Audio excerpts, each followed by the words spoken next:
glad you're with us. My name is Mel Feit, and I'll be filling in for Roy Barreca and Tony Nazzaro. We want to talk today about a topic that's of great importance to those of us who are interested in men's issues, and that's this culture of censorship that has been with us for years. There is a political correctness run rampant, and it makes it difficult to have men's issues discussed seriously in the mainstream media or to be discussed on college campuses. It's a problem for the men's movement, and so we want to talk today about gender and free speech. Joining us to have this important discussion is John Leo. John is a former columnist for U.S. News and World Report and currently is a senior fellow at the Manhattan Institute. I think it's safe to say that Mr. Leo's reputation precedes us to Mensnet, so we are privileged to have him here. Thank you for being on the show, My pleasure. John. Thank you. Also on the panel with us is Steve Metzger. Steve of course, has been a frequent contributor to Mensnet. He is a professor of economics and a long-time and accomplished and wise men's rights advocate. Thank you for being on the show. Thanks, Mel. Pleasure to be here. I want to start with John, and I want to start by posing a theory and asking you to respond to it. I read your piece, your recent article in City Journal about campus censorship. So I know that you believe that the current political correctness is a problem mostly on the left, and I would agree with that. And I know, too, that you see its origins in 60s radicalism. You specifically refer to Herbert Marcuse. Now, I have to tell you, I was a 60s radical. I remember reading Marcuse, and it's all been coming back to me now. We have this revolutionary fire. You know, we thought that if we could throw off the oppressors, we wouldn't then hand them the microphone. We would take control of the media, the message, and we would use that information to help poor people. The ends justified the means. But there was also another feature of liberalism. And that was there was a tradition of tolerance. There was a feeling that you didn't seek to impose your values onto other cultures. There was respect for diversity of opinion and debate and dissent.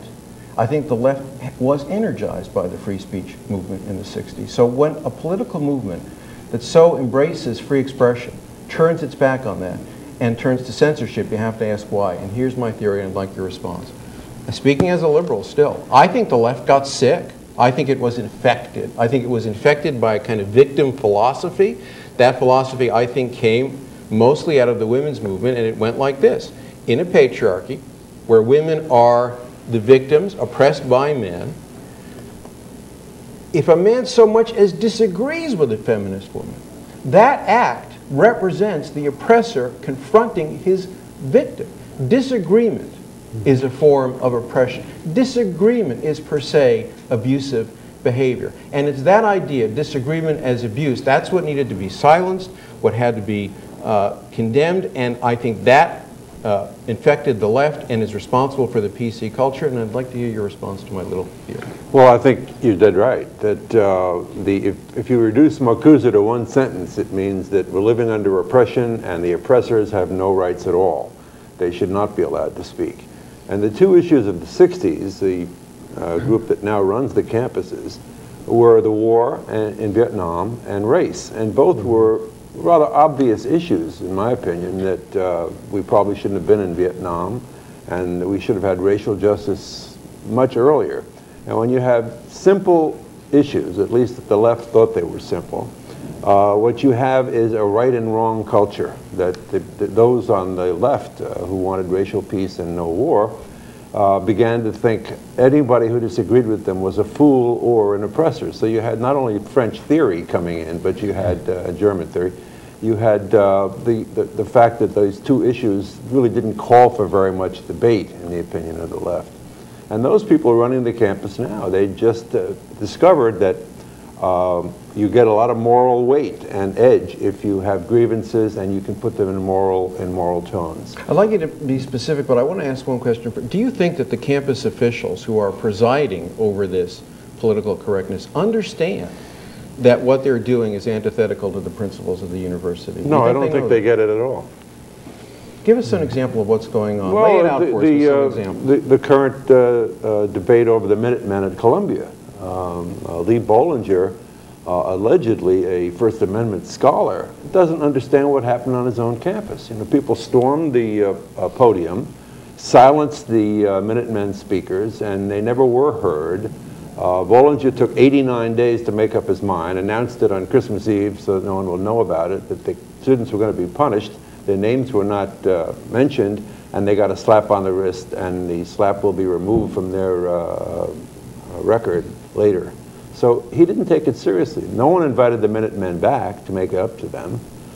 This is a First Amendment guy who doesn't really care whether his students censored invited guests. So how can you say that somebody like Bollinger understands free speech? Well, let's take a look at the idea that the victims are entitled to license. I mean, if you do see, for example, I don't agree with the premise that women have been the victims of men, but if you believe that, and I think most people actually do, if you say that people have been oppressed, people have been victimized, whatever the issue, whether it's right or wrong, if you believe that, then what's wrong with the idea that the victims are entitled to a certain license, they're entitled to a certain measure of freedom that the oppressors don't get? That makes some sense, don't you think? No. I think if you believe in free speech, everyone has to be able to access it. You can't simply say our side should take advantage of free speech and the other side can't. I mean, but that's what the left and the campus left, the cultural left, stands for now. I just want to ask one other question before we get to Steve. I'd like to explore with you the distinction between speech and action, because it's not clear to me that that distinction is easy to make. And for example, I mean, you're a man who's made your living with words. You must know, therefore, the power that exists in words. And I love you that is spoken at the right moment can bring great joy to a person. And so, too, a word can inflict great harm, maybe do more damage than a fist.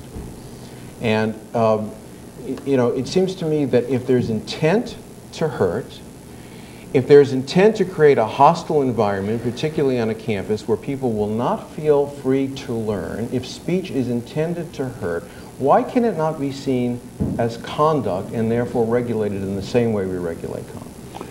Well, you can look at it that way. I think it's very dangerous, though. What it invites people to do, and this is what's happening on the campuses, is to turn every kind of subjective feeling of oppression into an offense. So that if anybody says anything in class that bothers you in the slightest, you can say it was a hostile environment or sexual harassment. You can't conduct a campus life if every subjective feeling can be turned into a form of vile speech against you that's hurting you.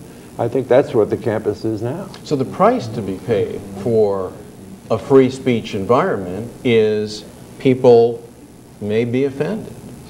I mean, Yeah. that's the price. That's a high price to pay for some people, but it seems to be the inevitable price. I think it's okay to be offended. I think you're right. There are certain very narrow places where speech can be considered action. But on the whole, speech is speech. It's a suggestion of ideas, and you have to deal with it. And we're all grown-ups. If someone criticizes you, you don't have to cry about it. If a conservative speaker were invited on the campus and there were liberal protesters in the room, and they spoke their disagreement, seems to me that shouldn't be allowed. I mean, suppose they came with placards. Suppose there was a conservative speaker on campus and the liberal activists came with, and I just use conservative and liberal, we could reverse it. They came with placards with objectionable, vile, disgusting, vulgar language. And when the speaker started to give his talk, the protesters, in silence, raised their placards in a way that might be disruptive, but it's still an expression of opinion. Should they be permitted to do that? Those are borderline cases. What you really get is a non-borderline case where they actively try to shut you down, and that the campus left is very good at. I think a certain amount of heckling is par for the course. I don't think that's the end of the world. But if they shut you down, if they don't let you speak, what the speakers normally do is say, let me say my piece, and then you can say your piece. In other words, to turn it into a dialogue or debate. They don't want a debate. They want the moral fervor and the thrill of shutting you down and winning. Mm-hmm. The 60s ethic was built on confrontation.